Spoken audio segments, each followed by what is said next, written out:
నీ చేయి రేఖ బాగుంది. నువ్వు ఎంపీపీ స్కూల్ చిన్నడోకుల పాడు చదువుతున్నావు. మీనా ప్రసాదుల ముద్దుల పట్టివి నీవు. నీకొక సంత ఉన్నది.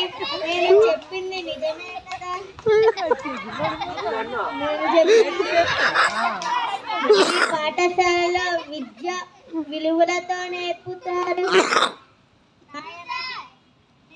నీవు చక్కగా చదువుకో, మంచి ఉద్యోగం వస్తుంది.